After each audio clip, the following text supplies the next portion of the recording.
When the HOA told me my wheelchair ramp ruined the neighborhood's look, I was heartbroken. They saw an eyesore. I saw independence.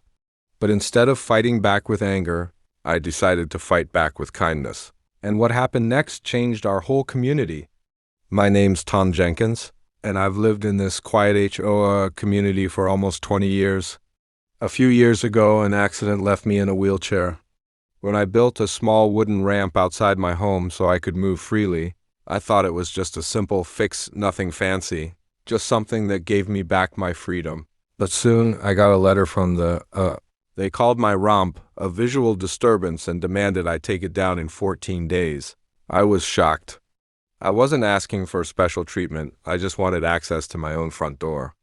When I tried to explain, they said, "Rules are rules." That night, I sat looking at that ramp, the same ramp that let me roll out into the sunlight every morning, and I made a promise to myself. If they called it an eyesore, then I'd make it the most beautiful eyesore this neighborhood had ever seen.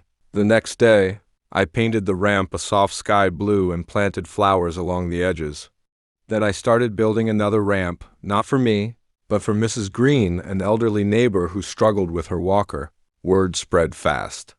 Some people whispered that I was provoking the AO, but others started showing up with tools, wood, and paint. By the end of that week, 5 homes in our neighborhood had ramps, all in different colors, decorated with plants, welcome signs, and lights. The OO tried to push back again, but now they weren't just fighting me. They were facing an entire community that had come together for something good. Even local news caught the story. Disabled man sparks neighborhood kindness movement. The HOA's tone changed quickly. Instead of sending fines, they sent an apology letter and announced a new accessibility initiative. They even offered to help fund future ramps for anyone who needed one. I'll never forget the day they unveiled the first community access path, a paved walkway connecting several homes, designed for wheelchairs and walkers. The same board that once called my ramp an eyesore now called it a symbol of unity. Neighbors who had barely spoken before now shared coffee together while watching us paint and build. Kids helped carry tools, teens planted flowers, and even the toughest HOA member showed up one morning holding a paintbrush. Today our street looks different, brighter, more welcoming.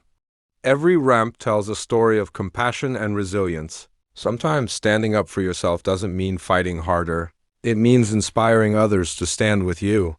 So to anyone told they don't fit the rules,